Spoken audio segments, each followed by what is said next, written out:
Good morning students. आज की video में हम क्लास 10 जीव विज्ञान भारती भवन अध्याय 8 हमारा पर्यावरण का अति लघुत्तरीय प्रश्न का हल करवाने जा रहे हैं। हमारा पर्यावरण, आवर इन्वायरमेंट, किसी जीव के चारों ओर फैली हुई भौतिक या अजैव और जैव कारकों से निर्मित दुनिया ही जिसमें हम निवास करते हैं एवं जिससे हम प्रभावित होते हैं। कोई भी जीव जिसमें वह निवास करता है, उससे वह प्रभावित होता है, उसी को हम पर्यावरण कहते हैं। आवास, जीवों के रहने की वैसी जगह आवास कहलाती है जहाँ जीव अपने सारी आवश्यकताओं की पूर्ति कर जीवन यापन करता हो, उसे आवास कहते हैं।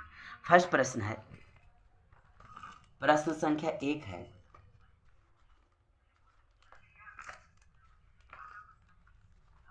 पर्यावरण किसे कहते हैं। प्रश्न संख्या 1 है, पर्यावरण किसे कहते हैं। आइए हम लोग इसका आंसर करते हैं।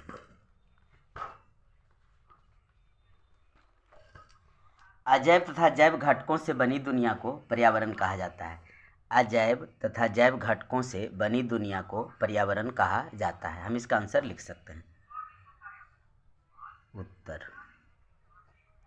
प्रश्न फर्स्ट का इशारा मैं आपको आंसर दे रहा हूँ, क्वेश्चन बुक में है। किसी जीव के चारों ओर, किसी जीव के चारों ओर फैली हुई जैव और अजैव कारकों से निर्मित, जैव और अजैव कारकों से निर्मित दुनिया जिसमें वह निवास करता है एवं जिससे वह प्रभावित होता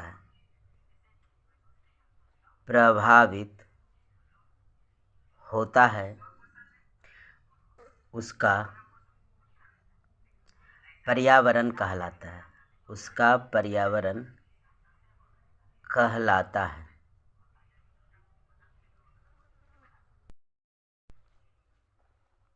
प्रश्न संख्या सेकंड देखिए, पारिस्थितिक तंत्र क्या है। सेकंड है, दूसरा प्रश्न है, पारिस्थितिक तंत्र क्या है। जिस तंत्र में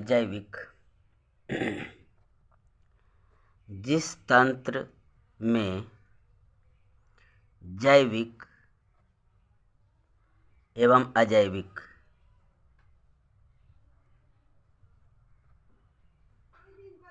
घटक परस्पर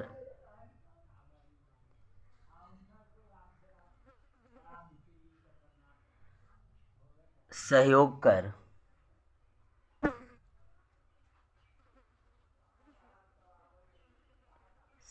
कर जीवमंडल के विभिन्न घटकों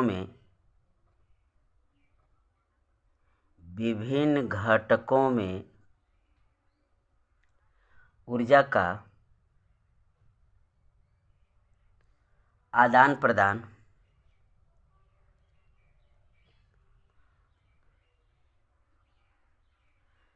सभी एक साथ मिलकर करते हैं।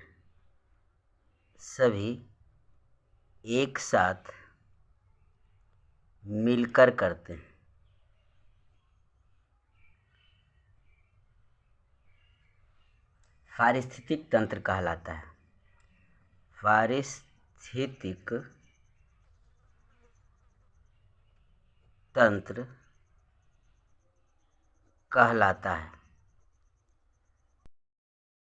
प्रश्न संख्या 3 है, पारिस्थितिक तंत्र के किन्हीं दो जैव घटकों के नाम लिखें। पारिस्थितिक तंत्र के किन्हीं दो जैव घटकों के नाम लिखें। पारिस्थितिक तंत्र के जो घटक हैं, प्रभावित करने वाले कारक हैं, एक जैविक होता है और एक अजैविक होता है। अजैव घटक बोले तो मृदा, वायु, जल, प्रकाश और ताप। जैव घटक बोले तो पौधे, जंतु, मनुष्य और सूक्ष्म जीवधारी। ये दोनों मिलकर ही पारिस्थितिक तंत्र का निर्माण करते हैं। जो पौधे होते हैं, हरे पेड़ पौधे होते हैं, वह अजैविक घटक की सहायता से अपना भोजन संश्लेषित कर लेता है, अपने विभिन्न भागों में उसे संचित कर लेता है, जिसे उपभोक्ता यानी जंतु ग्रहण करता है भोजन के रूप में। तो पारिस्थितिक तंत्र का जो बनावट है वह जैव और अजैव घटकों से मिलकर बना हुआ है। तो प्रश्न कहता है 3 में, जैव घटक के किन्हीं दो घटकों के नाम लिखें। पारिस्थितिक तंत्र के जैव घटक के 2 घटकों के नाम लिखें। तो पौधे, जंतु या फिर मनुष्य लिख सकते हैं, या सूक्ष्म जीवधारी लिख सकते हैं। 4 में से किन्हीं हम 2 लिख देंगे। प्रश्न 3 का आंसर देखिए।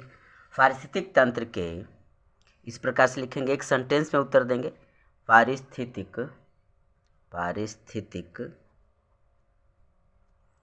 तंत्र के दो जैव घटक पौधे, जो कि उत्पादक है, पौधे एवं जंतु है, एनिमल्स। प्रश्न संख्या 4 है, पारिस्थितिक तंत्र के किन्हीं 3 अजैव घटकों के नाम लिखें। 3 अजैव घटक का नाम लिखना है। पारिस्थितिक तंत्र के किन्हीं 3 अजैव घटक मृदा, वायु, जल हो सकते हैं। मृदा, वायु, जल एवं प्रकाश और ताप। मृदा, वायु, जल और प्रकाश। 4 में से हम 3 को लिख देंगे। मृदा, वायु, जल। पारिस्थितिक तंत्र के 3 अजैव घटक मृदा, वायु एवं जल है। मृदा, वायु एवं जल है। मृदा, वायु एवं जल पारिस्थितिक तंत्र के 3 अजैव घटक हो गए। ऑब्जेक्टिव में भी आ सकता है कोई एक, इसलिए इसे याद रखेंगे। जैविक घटक के अंतर्गत पौधे, जंतु हो गए, और अजैविक घटक के अंतर्गत मृदा, वायु, जल, सूर्य का प्रकाश। प्रश्न संख्या 5 देखते हैं। प्रश्न संख्या 5 है, कृत्रिम पारिस्थितिक तंत्र का कोई 2 उदाहरण है। पारिस्थितिक तंत्र एक तो नेचुरल होता है, नेचर में प्रकृति द्वारा प्रदत्त होती है, बनी हुई होती है। लेकिन कुछ ऐसे पारिस्थितिक तंत्र हैं जिसे मानव स्वयं अपने विवेक से बना लेता है, जिसे हम कृत्रिम पारिस्थितिक तंत्र कहते हैं। तो इसका 2 उदाहरण देना है। देखिए, पारिस्थितिक तंत्र सामान्यतः प्राकृतिक होते हैं, जैसे वन, समुद्र, झील, तालाब। तो पारिस्थितिक तंत्र जो प्राकृतिक के अंतर्गत आते हैं, वन, समुद्र, झील, तालाब, ये सब हो गए जिसे भगवान ने बनाया है, प्रकृति प्रदत्त है। जबकि मनुष्यों के विभिन्न क्रियाकलापों से मनुष्य अपने विवेक से कुछ कृत्रिम पारिस्थितिक तंत्र बना लेते हैं, जैसे कृषि भूमि, ऐसी भूमि जिस पर वो कृषि कार्य करता हो, पार्क, फुलवारी, जल जीवशाला या एक्वेरियम, ये सब हम लिख सकते हैं। उदाहरण में पूछा ही गया है तो क्या लिखेंगे, 2 दिया गया है, तो कृषि भूमि, पार्क, फुलवारी। तो 5 का आंसर हम लिख सकते हैं कृषि भूमि। एक सेंटेंस में अगर आपको लिखना है तो सेंटेंस बना लीजिए। कृत्रिम पारिस्थितिक तंत्र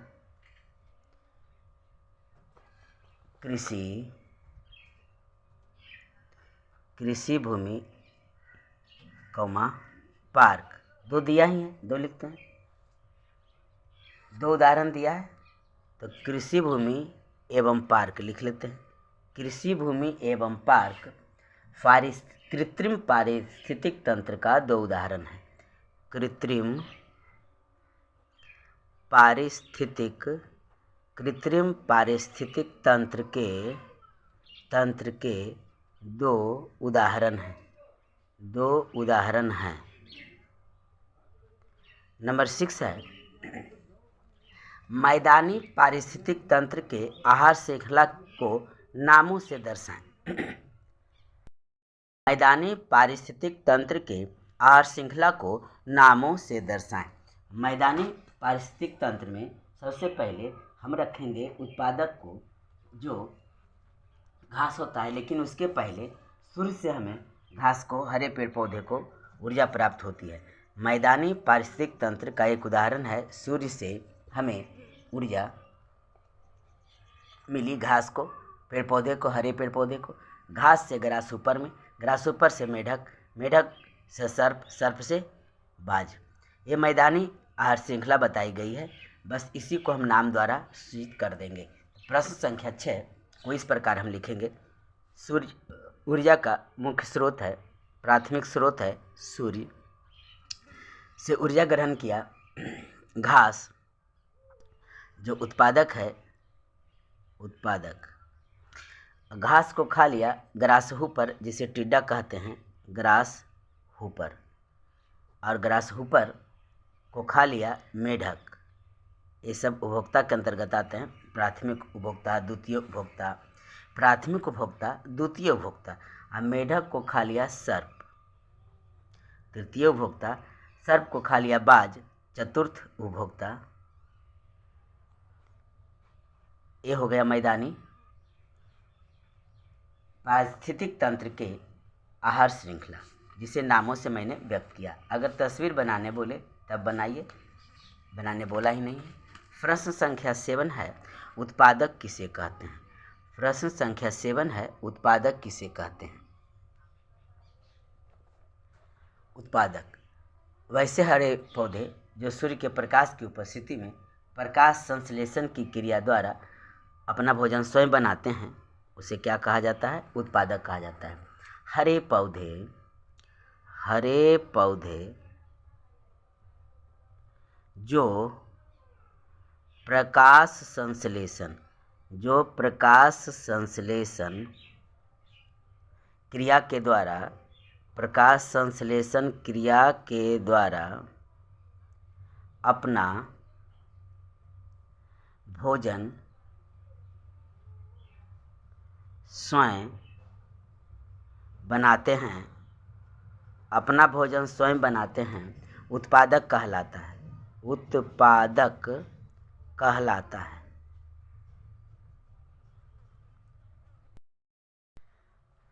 प्रश्न संख्या 8 है, एक आहार श्रृंखला का प्रथम पोषी स्तर क्या है। एक आहार श्रृंखला का प्रथम पोषी स्तर, एक आहार श्रृंखला का प्रथम पोषी स्तर उत्पादक यानी हरे पेड़ पौधे होते हैं। पोषी स्तर बोला गया है, प्रथम पोषी स्तर कौन होता है, उत्पादक।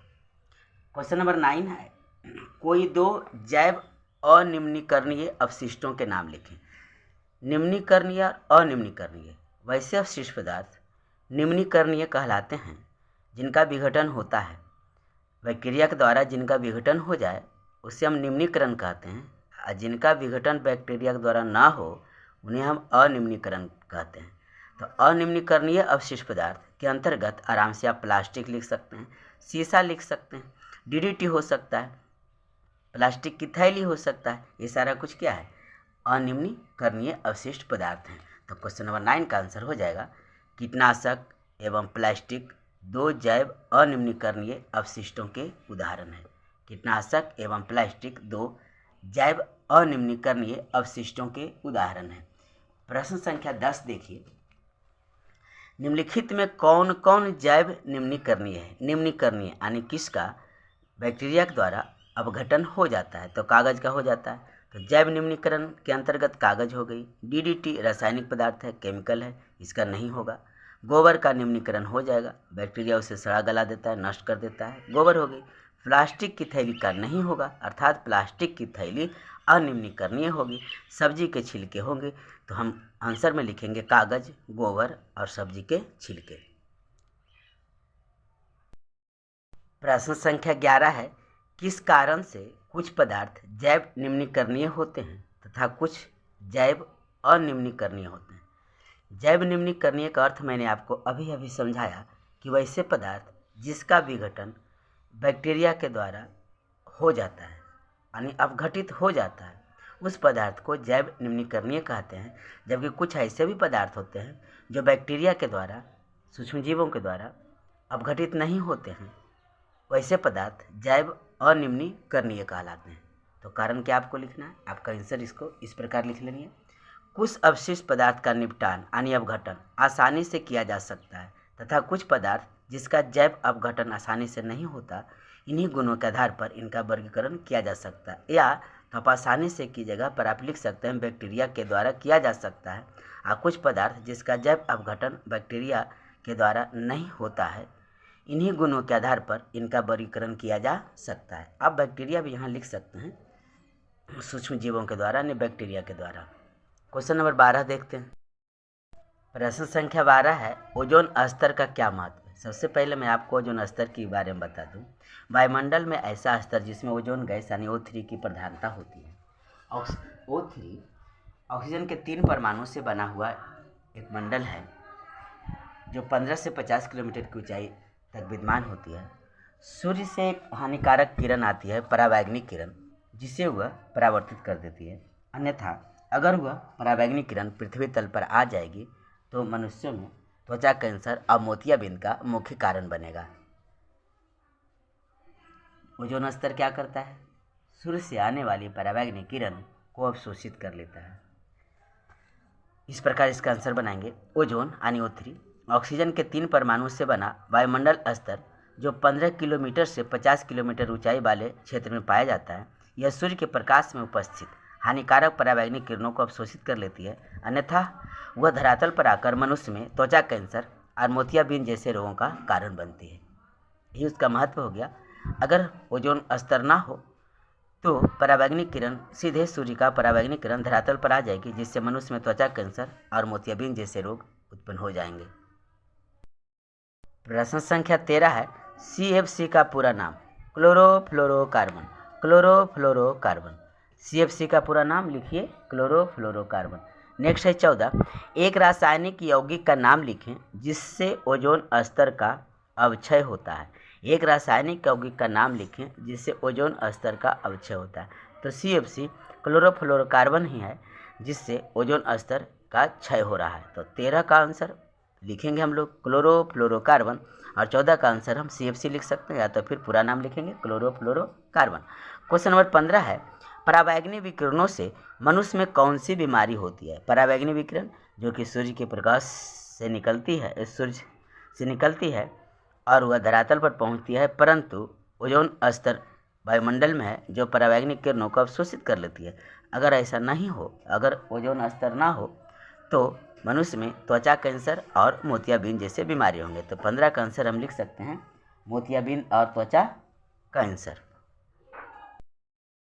प्रश्न संख्या 13, CFC का पूरा नाम क्लोरोफ्लोरोकार्बन। क्लोरोफ्लोरोकार्बन। प्रश्न संख्या 14 है, एक रासायनिक यौगिक का नाम जो ओजोन स्तर का अवक्षय करता है। तो CFC यानी क्लोरोफ्लोरोकार्बन ही है जो ओजोन स्तर का क्षय करती है।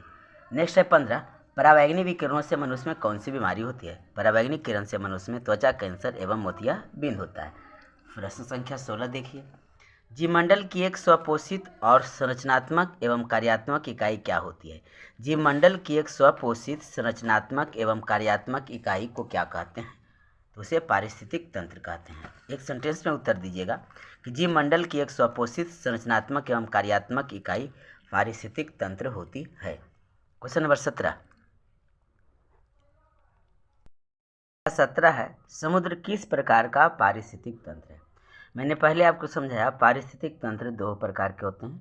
एक होता है नेचुरल, जिसे भगवान ने यानी प्रकृति ने बनाया। तो समुद्र प्राकृतिक पारिस्थितिक तंत्र के अंतर्गत आएंगे, क्योंकि उसे मानव ने नहीं बनाया हुआ, मानव निर्मित नहीं है। मानव अपने विवेक से कुछ ऐसे पारिस्थितिक तंत्र बना लेता है, जैसे भूमि, कृषि योग्य भूमि हो गया, बगीचा, बाग बगीचा हो गई, जिसे बांध नदी पर बना लिया। ये सब पारिस्थितिक तंत्र जो उत्पन्न करेगा वो मानव निर्मित होगी। तो समुद्र किस प्रकार का है, प्राकृतिक।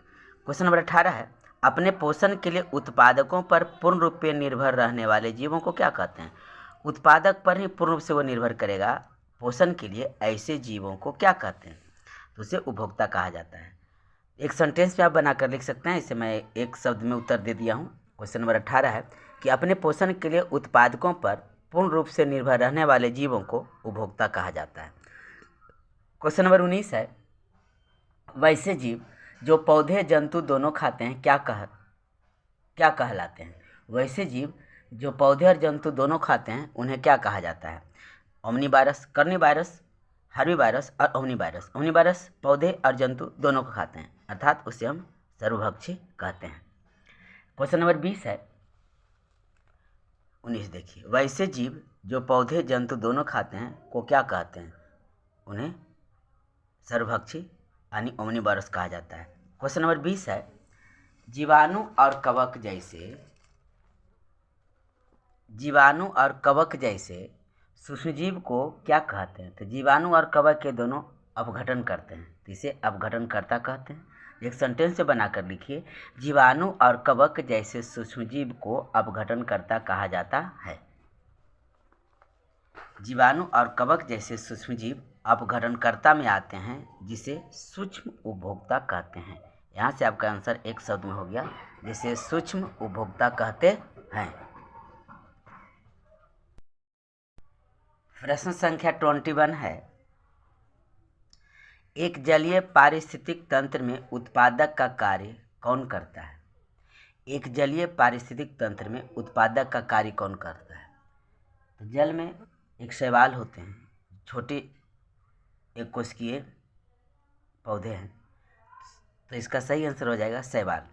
एक सेंटेंस बनाकर लिखेंगे, एक जलीय पारिस्थितिक तंत्र में शैवाल उत्पादक का कार्य करता है। क्वेश्चन नंबर 22 है, पृथ्वी तक पहुंचने वाली सौर ऊर्जा का कितना भाग उत्पादक ग्रहण कर रासायनिक ऊर्जा में परिवर्तित करता है? करीब 1%। पृथ्वी तक पहुंचाने वाली सौर ऊर्जा का कितना भाग उत्पादक ग्रहण कर रासायनिक ऊर्जा में परिवर्तित करता है? करीब 1%। क्वेश्चन नंबर 23 है, आहार श्रृंखला के प्रत्येक पोषी स्तर पर कुल ऊर्जा का कितना हिस्सा अगले पोषी स्तर में स्थानांतरित होती है?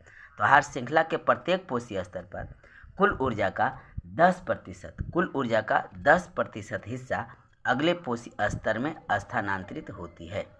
क्वेश्चन नंबर 24 है, जैव अनिम्नीकरणीय पदार्थों की मात्रा का पहले पोषी स्तर से अगले पोषी स्तर में क्रमशः होने वाली वृद्धि को क्या कहते हैं? इसे जैव आवर्धन कहते हैं। सेंटेंस बना लीजिएगा, जैव अनिम्नीकरणीय पदार्थों की मात्रा का पहले पोषी स्तर से अगले पोषी स्तर में क्रमशः होने वाली वृद्धि को जैव आवर्धन कहा जाता है। 25 है, रेडियोधर्मी पदार्थ किस प्रकार के अवशिष्ट हैं? रेडियोधर्मी पदार्थ किस प्रकार के अवशिष्ट हैं? तो रेडियोधर्मी पदार्थ जैव अनिम्नीकरणीय पदार्थ है। क्वेश्चन नंबर 26 है, अगर विभिन्न पोषी स्तर के जीवों की संख्या का अवलोकन किया जाए तो किस प्रकार की आकृति बनती है?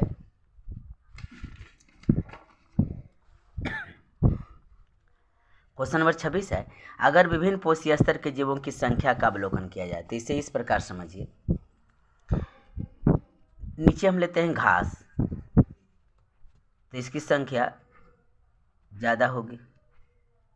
क्यों ज़्यादा होगी, हम आपको समझाएंगे। हम ले लेते हैं यहाँ बकरी या हिरन।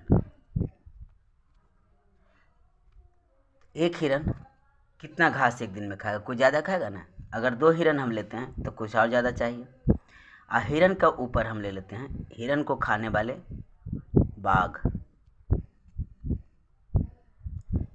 यहाँ से आप क्या देख पा रहे हैं कि एक पिरामिड का आकार हो गया, एक पिरामिड का आकार हो गया। नीचे उत्पादक है, उसको खाने वाला शाकाहारी, फिर मांसाहारी। शाकाहारी हिरन हुआ, मांसाहारी बाघ है, तो एक पिरामिड की आकार की हो जाती है। तो क्वेश्चन नंबर 26 का आंसर होगा पिरामिड की आकृति। 27 है, कागज और कपास से निर्मित कपड़े किस प्रकार के अवशिष्ट हैं? तो कागज और कपास से निर्मित कपड़े जैव निम्नीकरण होते हैं। जैव निम्नीकरण होते हैं क्योंकि बैक्टीरिया द्वारा वे अपघटित हो जाते हैं। क्वेश्चन नंबर 28 है, धरती पर स्थित सभी जंतुओं को किस श्रेणी में रखा जाता है? धरती पर स्थित सभी जंतुओं को किस श्रेणी में रखा जाता है? तो जंतु क्या होते हैं? उपभोक्ता होते हैं। तो आपको आंसर बनाना है एक सेंटेंस में, धरती पर स्थित सभी जीवों को उपभोक्ता के अंतर्गत या उपभोक्ता श्रेणी में रखा जाता है। क्वेश्चन नंबर 29 है, तिलचट्टा एवं मनुष्य किस प्रकार का जीव है? तो तिलचट्टा एवं मनुष्य सर्वभक्षी है। तिलचट्टा एवं मनुष्य सर्वभक्षी है, जो तृतीय उपभोक्ता के अंतर्गत आते हैं। क्वेश्चन नंबर 30 है,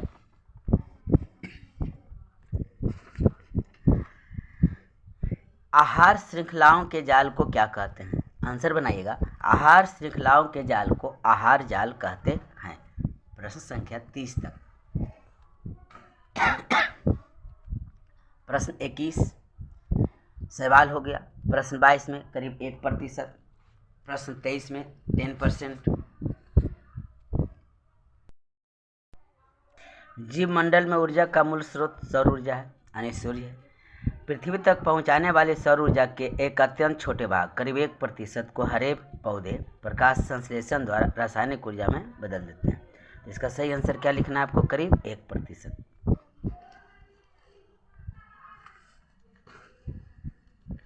प्रश्न 24 था, जैव अनिम्नीकरण पदार्थों की मात्रा का पहले पोषी स्तर से अगले पोषी स्तर में होने वाली वृद्धि को क्या कहा जाता है? तो जैव आवर्धन कहते हैं। प्रश्न 25 रेडियोधर्मी पदार्थ जैव अनिम्नीकरणीय पदार्थ है। प्रश्न 26 है, किस प्रकार की आकृति बनती है अगर विभिन्न पोषी स्तर के जीवों की संख्या का अवलोकन किया जाए? तो पिरामिड के आकार हो जाता है। 27 है, कागज और कपास जैव निम्नीकरणीय पदार्थ हैं। क्वेश्चन नंबर 28 है, धरती पर स्थित सभी जीवों को उपभोक्ता के अंतर्गत रखा गया है। क्वेश्चन नंबर 29 है, तिलचट्टा एवं मनुष्य सर्वभक्षी होते हैं, जो तृतीय उपभोक्ता के अंतर्गत आते हैं। क्वेश्चन नंबर 30 है, आहार श्रृंखलाओं के जाल को क्या कहा जाता है? आहार जाल। प्रश्न संख्या 30 है, आहार श्रृंखला के जाल को क्या कहते हैं? आहार जाल। आहार श्रृंखला के जाल को आहार जाल कहते हैं। 31 है, अधिकतम ऊर्जा किस स्तर पर संचित रहती है? अधिकतम ऊर्जा प्रथम पोषी स्तर अर्थात उत्पादक में संचित रहती है। 31 का आंसर एक सेंटेंस में लिखिएगा। प्रथम पोषी स्तर उत्पादक में अधिकतम ऊर्जा संचित रहती है। प्रश्न संख्या 32 है, आहार श्रृंखला में मनुष्य का क्या स्थान है? प्राथमिक उपभोक्ता में सर्वभक्षी के अंतर्गत मनुष्य का स्थान है। प्राथमिक उपभोक्ता में सर्वभक्षी के अंतर्गत मनुष्य का स्थान है, क्योंकि मनुष्य सर्वाहारी है। हरे पेड़ पौधे तो उत्पादक हो गए, बकरी प्रथम उपभोक्ता है, और मनुष्य घास को भी खाता है, यानी पेड़ पौधे से निर्मित तना, फल, फूल, पत्तियों को खाता है, और साथ में साथ बकरी को भी खाता है। इसलिए हम लिख सकते हैं कि मनुष्य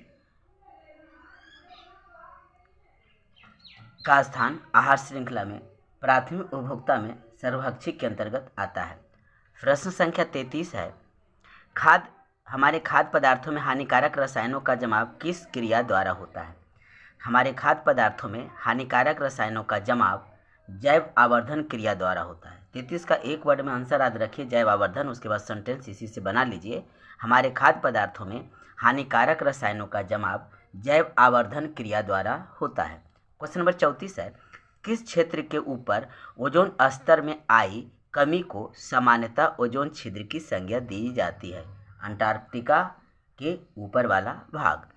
अंटार्कटिका के ऊपर वाला भाग आप समझते होंगे, 7वां महादेश अंटार्कटिका, उसके ऊपर वाला भाग।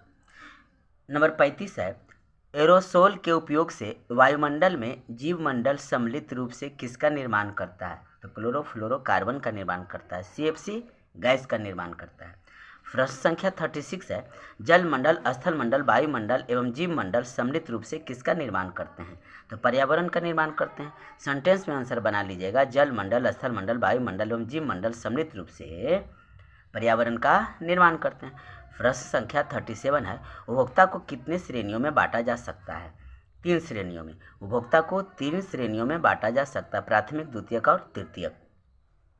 प्रश्न संख्या 38 है, वन पारिस्थितिक तंत्र में घास का पोषी स्तर क्या होता है? प्रथम पोषी स्तर में उत्पादक के तौर पर आते हैं। घास वन पारिस्थितिक तंत्र में प्रथम पोषी स्तर में उत्पादक के तौर पर आता है। प्रश्न संख्या 39 है, एक वन पारिस्थितिक तंत्र में चिड़ियों का क्या स्थान है? तो वन पारिस्थितिक तंत्र में चिड़ियों उपभोक्ता में तृतीय पोषी स्तर पर है। तृतीय पोषी स्तर पर है चिड़ियाँ। क्वेश्चन नंबर 40 है, एक मैदानी पारिस्थितिक तंत्र के आहार श्रृंखला में गिद्ध कहाँ आते हैं? मैदानी पारिस्थितिक तंत्र के आहार श्रृंखला में, क्योंकि गिद्ध सांप को भी खा जाता है, तो 40 का आंसर होगा उच्च श्रेणी के चतुर्थ पोषी स्तर में आते हैं। उच्च श्रेणी के चतुर्थ पोषी स्तर में आते हैं। क्वेश्चन नंबर 41 है, क्या ऊर्जा का स्थानांतरण उपभोक्ता से उत्पादक की ओर हो सकता है? बिल्कुल नहीं।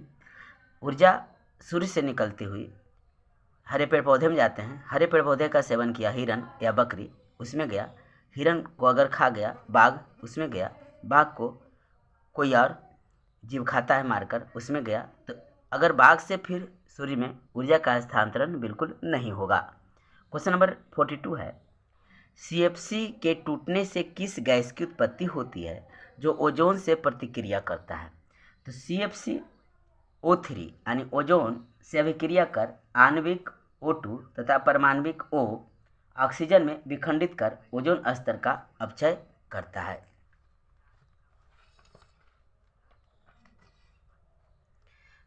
प्रश्न संख्या 30 का आंसर मैं एक शब्द में दिया हूं, आहार जाल।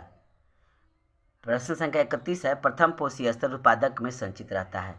नंबर 32 है, आहार श्रृंखला में मनुष्य का स्थान प्राथमिक उपभोक्ता में सर्वभक्षी के अंतर्गत मनुष्य का स्थान है। देखिए, घास पेड़ पौधे को बकरी खाया, अब मनुष्य जो है पेड़ पौधे को भी खाता है और बकरी को भी खाता है। नंबर 33 जैव आवर्धन की क्रिया के द्वारा। नंबर 34 है, अंटार्कटिका के ऊपर वाला भाग। Number 35 chlorofluorocarbon. नंबर 36 पर्यावरण का निर्माण करते हैं। नंबर 37 3 श्रेणी में बांटा गया है, प्राथमिक, द्वितीयक और तृतीयक। नंबर 38 है, प्रथम पोषी स्तर में उत्पादक के तौर पर आते हैं। नंबर 39 है, वन पारिस्थितिक तंत्र में चिड़ियाँ उपभोक्ता में तृतीय पोषी स्तर पर है। प्रश्न संख्या 40 क्वेश्चन कहता है कि एक मैदानी पारिस्थितिक तंत्र के आहार श्रृंखला में गिद्ध कहाँ आते हैं? गिद्ध कहाँ आते हैं, इसे ऐसे समझिए, मैदानी बनाते हैं तो पहले हमने घास बना लिया, घास हो गया। घास को खा लिया टिड्डा, टिड्डा को खा लिया मेढक, और मेढक को खा लिया सांप, और सांप को खा लिया गिद्ध। ये सबसे ऊपर है, ये सबसे ऊपर है, पिरामिड का आकार ले लिया, ये सबसे ऊपर है। तो उच्च श्रेणी में आते हैं और चतुर्थ पोषी स्तर में आते हैं। पोषी स्तर की बात हो रही है, 1 2 3 4, 1 2 3 4, चतुर्थ पोषी स्तर में गिद्ध आते हैं। गिद्ध और बाज चतुर्थ। अगर सांप की बात होती तो तृतीय लिखते, मेढक की बात होती द्वितीय लिखते, टिड्डा की बात होती तो प्राथमिक लिखते, और घास तो उत्पादक हो गया जी। इस प्रकार से आप बिल्कुल समझ सकते हैं। नेक्स्ट क्वेश्चन है 41 का कि क्या ऊर्जा का स्थानांतरण उपभोक्ता से उत्पादक की ओर होता है? देखिए, यह है सनलाइट दिया, ये ऊर्जा घास में आई, प्रकाश संश्लेषण किया, टिड्डा खाया, मेढक खाया, सांप खाया, गिद्ध खाया। तो क्या ऊर्जा जो 10% घटते जा रहा है, क्या वह ऊर्जा फिर पुनः सूर्य में आएगी? तो बिल्कुल नहीं आएगी, तो हम नहीं लिखेंगे। नेक्स्ट क्वेश्चन है 42 कि CFC के टूटने से किस गैस की उत्पत्ति होती है जो ओजोन से प्रतिक्रिया करता है? तो CFC यानी क्लोरोफ्लोरोकार्बन ओजोन O3 से अभिक्रिया कर आणविक O2 तथा परमाणविक O ऑक्सीजन में विखंडित कर ओजोन स्तर का अपक्षय करते हैं। मिलते हैं फिर नेक्स्ट वीडियो में लघु उत्तरीय प्रश्न के साथ। तब तक के लिए जय Hind. Thanks for watching my video.